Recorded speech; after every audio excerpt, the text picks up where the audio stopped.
ஆண்டுக்கு ஏதோ 1 லட்சம் 2 லட்சம் ராமேஸ்வரத்துக்கு வர்றேன், மீனாட்சி கோயில் சுற்றி பார்த்துட்டு ஒரு கையில வச்சு சுற்றி பார்த்துட்டு அதை ஆப்காயே நாம்காயேன்னு 2 வார்த்தையை பேசிட்டு அன்பாடு போயிட்டே இருக்கேன். ஹோட்டல் வியாபாரம் பண்ண முடியல, தெருவோர வியாபாரம் பண்ணணும். அப்ப என்ன செய்யணும்? அடிப்படையில நீ ஹிந்தி கற்றுக் கொடுக்கணும். சும்மா பழைய காலத்துக்கு மாறி அண்ணாதுரை சொன்னாரு, பெரியார் சொன்னாரு, இது திராவிட நாடு, கழுத நாடு, குதிரை நாடுன்னு பெற்றுக்கிட்டு வரக்கூடாது. ஸ்டாலினை சொல்றீங்க மாத்தணும். அனைத்து பீகாரக்காரன் இங்க வேலைக்கு போற மாதிரி கொஞ்ச நாள் தமிழ்நாட்டுக்காரன் பூரா பீகார் வேலை பார்க்க வேண்டிய, கூலி வேலை பார்க்க வேண்டிய கிடைக்கும். கூலி வேலை, சித்தாள் வேலை, கரண்டியை பிடிக்கிறது, அதை பிடிக்கிறது, இதை பிடிக்கிறது, இப்படி போக வேண்டியது. அங்கே வான உயர்ந்த கோபுரங்களோட வண்ண கலையோட சிற்பங்களோட எங்கேயுமே கோயிலே கிடையாது. இதை ஏன் உங்களால பயன்படுத்த தெரியல? பொருளாதாரத்தை ஏன் வளத்தை உருவாக்க முடியல ஸ்டாலின் கவர்மெண்டால? போய் பாருங்க ராமேஸ்வரத்தை, என்ன ராமேஸ்வரம் லட்சணமாவா இருக்கு? இங்க பூரா கழிவு துணியா கிடக்கு, இப்படியா இருக்கிறது. இவ பராமரிக்க முடியலையா உங்களால? எப்படி பராமரிச்சிருக்கலாம்? சொக்க மாதிரி வச்சிருக்கலாம், எல்லாரும் குடுக்கணும் இங்க ஓடி அந்த அளவு வச்சிருக்கலாம் உங்களால. ஆனா சக்தி உங்களுக்கு சக்தி இல்லை. ஏன்னா எல்லாத்தையும் இலவசமா கொடுத்துட்டிய. கேட்பான ஒரு சுற்றுலா தலமா இந்தியாவிலே தமிழ்நாட்டில் எப்படி உருவாக்க முடியும் உன்னால? திருச்செந்தூரை உருவாக்கி இருக்காரு, அது ஜிவு நாடாரு ஒரு 300 கோடி கொடுத்த கட்டில நீங்க மயிரை உருவாக்குவேன். வணக்கம், நம்ம தலைவர் பேசுறேன். நேற்று பத்திரிகையில ஒரு செய்தி வந்திருக்கு. அயோத்தியில ராமர் கோயில் கட்டினதுக்கு அப்புறம் அந்த நகரத்தினுடைய, அந்த மாநிலத்தினுடைய, ஊபியினுடைய முகமே மாறி போச்சுங்க. குண்டக்க மண்டக்க மாறி போச்சான். இது உத்தரப்பிரதேசமா இல்ல சிங்கப்பூர்ல இருக்கமா இல்ல மலேசியாவில் இருக்கமாங்கிற மாதிரி பேச்சு கால அடிவர அளவுக்கு வந்துருச்சா இப்ப நிலைமை. ராமர் கட்டுறதுக்கு முன்னாடி 2 வருஷத்துக்கு முன்னாடி தெருவோரமா கடலை விற்கிறவன், ஆப்பிள் விற்கிறவன், ஆரஞ்சு விற்கிறவன், வாழைப்பழம் விற்கிறவன், இப்படி கடலை விற்கிறவன், பருப்பு விற்கிறவன், ரோட்ல பயிர் வகைகள் விற்று கையில கூடையில விற்கிறவனுக்கு ஒரு நாள் வருமானம் 400 ரூபாய் இருந்துச்சான். இப்ப 2 வருஷம் கழிச்சு அயோத்தி ராமர் கோயில் கட்டினதுக்கு அப்புறம் அவனுடைய வருமானம் 3500 கோடி 4000 ரூபாய் வந்துச்சான். 3500 ரூபாய் 4000 ரூபாய் வந்துச்சான் அவனுடைய வருமானம். கூடையில வித்துக்கிட்டு இருந்தேன் பூரா, சைக்கிள் வித்துக்கிட்டு இருந்தேன் பூரா, மோட்டர் சைக்கிளை வந்து விற்க ஆரம்பிச்சானா, கார்ல வந்து விற்க ஆரம்பிச்சான். எல்லாருமே இப்படி விற்க ஆரம்பிச்சவன் பார்த்திருக்காங்க. ஆகா 100 200 வியாபாரி, தெருவோர வியாபாரி வித்தவன் 10,000 பேர் 20,000 பேர் தெருவோர வியாபாரிகளா கூட்டிட்டானா அங்கே. ஆக மொத்த வருமானம் குளிக்குது. என்ன காரணம்னா 11 கோடி பேர் 15 கோடி பேர் வருஷத்துக்கு சாமி போட போறானா அயோத்தியில ராமர் கோயிலுக்கு.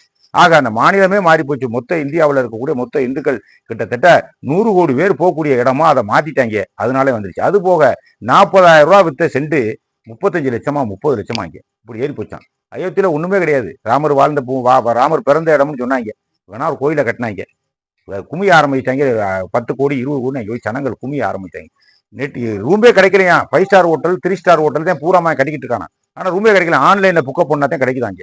அது 100 ஹோட்டல் கட்டிருக்கானா. இப்ப செய்வது 100 ஹோட்டல்ல எவ்வளவு பேர் வேலை கிடைக்கிறது? எப்படி நகரம் மாறி இருக்கும்? பூராமே 4 வழிச்சாலையா மாத்திட்டானா. ஊருக்குள்ள கூட நகர் 4 வழிச்சாலை தான். எங்க பார்த்தாலும் அழகா மரங்களை வச்சு தோப்பா உருவாக்கி அப்புறம் நீட்டா வச்சிருக்கானா. போய் இறங்கினா போதுமா, இது எங்க எந்த நாட்டுலடா இருக்கும்னு நினைப்பானா. இப்போ ஏரோப்ளைன் வேற தள்ளம் கட்டிக்கிட்டு இருக்காங்க. இப்படி ஆகி போச்சாங்க. ஏன் இதை சொல்ல வரீனா, ஊப்பியை விட அந்த ராமர் கோயில் கட்டிருக்கக்கூடிய இடத்தை விட தமிழ்நாட்டில மிக சிறப்பான கோயில்கள் தலங்கள்லாம் நிறைய இருக்கு. நிறைய தலங்கள். இது ஏன் உங்களால அறிவு பத்தல? ஸ்டாலினுக்கு ஏன் அறிவு பத்தல? அதை விட்டுருங்க, எடப்பாடியை விட்டுருங்க. ஸ்டாலினுக்கு ஏன் அந்த அறிவு பத்தல? அங்கே உள்ள இங்கே டூர்ல இருக்கக்கூடிய ஆளை பூரா மற்ற மாநிலத்துக்கு ஏன் இங்க கூட்டிட்டு வர உங்களால முடியல? ஏன் இப்போ 30 மடங்கு 40 மடங்கு கூடி இருக்குங்கிறேன். தெருவோர வியாபாரிகளுக்கு நான் கிட்டத்தட்ட 400 ரூபாய் சம்பாதிச்சேன், 3000 ரூபாய் சம்பாதிக்கிறானா. கைடு கூட்டிட்டேன், வியாபாரிகள் கூட்டிட்டேன், ஹோட்டல் பெருகிருச்சு, ரோடு வசதி வாகனங்கள் பெருகிருச்சு, பஸ் டிக்கெட் போறேன் கிடைக்கல, வாங்கி செக்டே இங்க குண்டக்க மண்டக்க ஆகி போச்சான். இங்க எத்தனை கோயிலியா இருக்கு? தமிழ்நாட்டில் எத்தனை கோயில் இருக்கு? வட இந்தியாக்காரன் பூரா வருஷத்துக்கு ஒரு தடவை இங்க ராமேஸ்வரம் வந்துதான் ஆகுறேன், மீனாட்சி கோயில் வந்துதான் ஆகுறேன், காஞ்சிபுரம் வந்துதான் ஆகுறேன், தஞ்சாவூர் வந்துதான் ஆகுறேன், திருவண்ணாமலை வந்துதான் ஆகுறேன். இவ்வளவு வசதி இவ்வளவு கோயில் இருக்கு இல்லையா? இவ்வளவு கோயில் இருக்கும்போது ஏன் நீங்க அயோத்தி மாதிரி ஏன் உங்களால் உருவாக்க எண்ணம் இல்ல? இங்க 11 கோடி வரேன்னா இங்க 15 கோடி உருவாக்குறதுக்கு நீங்க ஏன் உடைய திட்டம் இல்லை? என்ன காரணம்? வேணும்ல, ஒரு திட்டம் வேணும்ல. மாநிலத்தை எப்படி வளர்ப்ப? எப்படியா வளர்ப்ப? அந்த மாநிலத்தை வளர்க்குற பல சிக்கல் இருக்கு. நீ சும்மா வளர்க்க முடியாது. நீ ஏன் வளர்க்கல அப்படிங்கிறது எனக்கு ஒரு பதில் தெரியும். இங்க வந்தோம்னா ஹிந்தி பேச கத்துக்கிறணும். ஹிந்தி பேச கத்துக்கிற மாட்டேன், நீ கத்து கொடுக்க மாட்டேன், அவனு வரவும் மாட்டேன். அதை வந்தாரு இவனால பொழப்பு நடத்தவும் முடியாது. இவன் வாழைப்பழம்பேன், அதை கியா பியாம்பே அவன், இவன் கடலையும் பேன், அதை குயா பியாம்பே அவன். ஒண்ணுமே தெரியாது. இவன் வேற அவன் வேற. இவன் போய்கிட்டே தெரிய வேண்டியது. அங்கே இருந்ததே வரணும் கோடிக்கணக்கான வேறு. இங்கே இருக்கவே அங்கே போகணும், அங்கே இருக்க இங்கே வரணும். இப்ப இங்க இருக்கவே அங்கே போய் அங்கே இருக்க வர மாட்டேங்கிறேன். ஆண்டுக்கு ஏதோ 1 லட்சம் 2 லட்சம் ராமேஸ்வரத்துக்கு வர்றேன், மீனாட்சி கோயில் சுற்றி பார்த்துட்டு ஒரு கையில வச்சு சுற்றி பார்த்துட்டு அதை ஆப்காயே நாம்காயேன்னு 2 வார்த்தையை பேசிட்டு அன்பாடு போயிட்டே இருக்கேன். ஹோட்டல் வியாபாரம் பண்ண முடியல, தெருவோர வியாபாரம் பண்ணணும். அப்ப என்ன செய்யணும்? அடிப்படையில நீ ஹிந்தி கற்றுக் கொடுக்கணும். சும்மா பழைய காலத்துக்கு மாறி அண்ணாதுரை சொன்னாரு, பெரியார் சொன்னாரு, இது திராவிட நாடு, கழுத நாடு, குதிரை நாடுன்னு பெற்றுக்கிட்டு வரக்கூடாது. ஸ்டாலினை சொல்றீங்க மாத்தணும். அனைத்தையும் மாத்தணும். நாட்டினுடைய முகத்தை மாத்தணும்னா, பொருளாதாரத்தை மாத்தணும், இளைஞர்களுக்கு வேலை வாய்ப்பு உருவாக்கணும்னா அனைத்தையும் மாத்தணும். தூக்கி அடியோடு தூக்கி பற்றி போட்டுறணும். கழுத பெரியார் கிடக்கார தூக்கி குப்பையில விடுறேன். அண்ணாதுரை இந்த கிடத்துக்கு விடுறாயா? அண்ணாதுரை ஒவ்வொரு தூக்கி போட்டுறமியா? நமக்கு எதுக்கு அதெல்லாம்? நான் மக்கள் வாழணுமையா, வளர்ச்சி அடையணுமையா, இல்லைன்னா பிச்சைக்காரன் ஆயிடுவேன். நீங்க போய்கிட்டு இருக்க போக்கெல்லாம் பிச்சைக்காரன் ஆகாம அவன் ரேஷன் கார்டுக்கு 5000 வச்சுக்க, ரேஷன் கார்டுக்கு 3000 வச்சுக்க, பொங்கலுக்கு 4000 வச்சுக்க, பசில பிரியா ஏறிக்க, இப்படிமா நாடு மயிரா வளங்க. எந்த நாட்டுல பொருளாதாரத்தை எந்த நாடு இருக்கு? ஒண்ணுமே செய்ய முடியல. இது போக கிட்டு கஞ்சா சரளமா புழங்குது, கனை சரளமா புழங்குது, பிராந்தி பாட்டில் எந்த நேரம் பிளாக்ல வித்த மணிமா இருக்கு. எப்படி மாநிலத்தை முன்னேறுவ? எப்படியா மாநில உங்க நிலை நீங்க முன்னேறதுக்கு உண்டான வழியை பாக்குறீங்க. நீங்க திருப்பி ஆட்சிக்கு வரக்கூடிய வழியத்தை எல்லாரும் பாக்குறீங்க. மாநிலம் முன்னேறணும், மக்கள் முன்னேறணும், இந்த நாட்டுடைய பண்பாடு கூடணும், அப்படிங்கிறதுக்கு எந்த ஏற்பாடு பண்ணலையே. இப்ப அயோத்தி மாதிரி நீங்க என்ன ஏன் உருவாக்க முடியாது? 6000 கோடி ரூபாய் ரேஷன் கார்டு போட்டு விட்டுக்கு 5000 ரூபாய். இதை ஒரு கோயிலை தேர்ந்தெடுப்பு பண்ணினீங்கன்னா 20 கோடி பேர் 15 கோடி பேர் நேரம் தமிழ்நாட்டில் வந்துகிட்டே இருக்காங்க. அதுக்கு என்ன காரணம்? நீ இந்து கற்றுக் கொடுக்கணும், ஒரு மொழியை சேர்க்கணும், கண்டிப்பா சேர்த்தே ஆகணும். இல்லை நாடு வளர முடியாது, மாநிலம் வளர முடியாது. தெம்டாக்கா போயிட வேண்டியது. பிச்சைக்காரன்டா போய் பீகாரக்காரன் இங்கே வேலைக்கு போற மாதிரி கொஞ்ச நாள் தமிழ்நாட்டுக்காரன் பூரா பீகார் வேலை பார்க்க வேண்டிய, கூலி வேலை பார்க்க வேண்டிய கிடைக்கும். கூலி வேலை, சித்தாள் வேலை, கரண்டியை பிடிக்கிறது, அதை பிடிக்கிறது, இதை பிடிக்கிறது, இப்படி போக வேண்டியது அங்கே ஓய்வு. ஆக இதெல்லாம் ஏன் உங்களுக்கு வர மாட்டேங்குது? என்ன காரணம்? இங்க உள்ள கோயில், இங்க உள்ள கோயில் இந்திய உலகத்திலே கிடையாது, இந்தியாவில உலகத்திலே கிடையாது. தமிழ்நாடு மாதிரி மிக சிறப்பான வான உயர்ந்த கோபுரங்களோட, வண்ண கலைகளோட, சிற்பங்களோட எங்கேயுமே கோயிலே கிடையாது.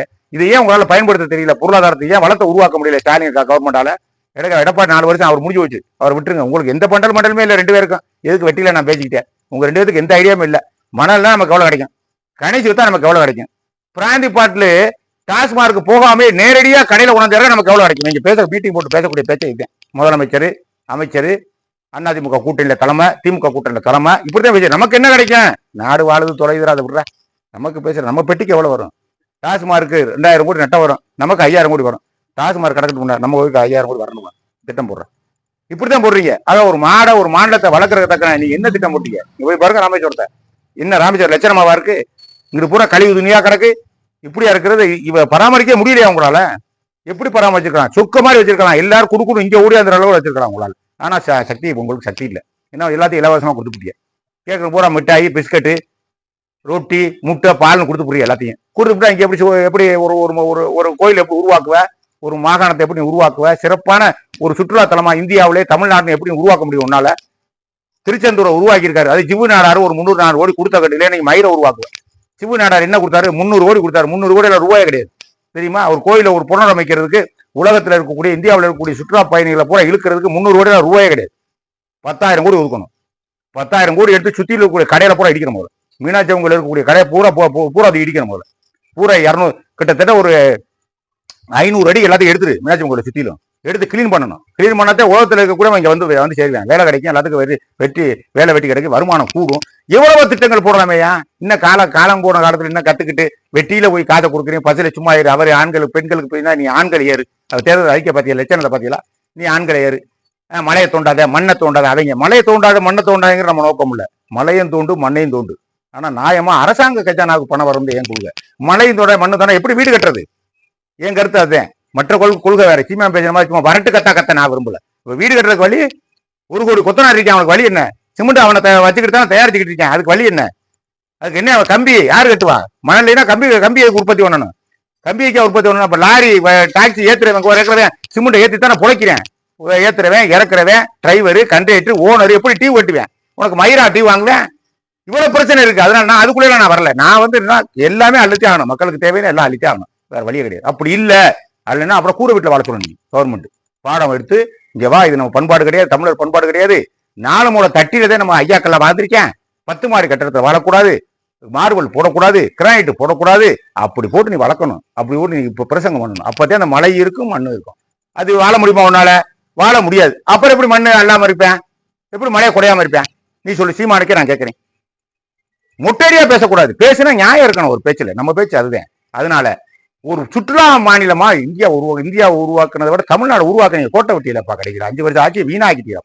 எவ்வளவு பெரிய சான்ஸ் கிடைச்சிருக்கு ஒருத்தனுக்கும்.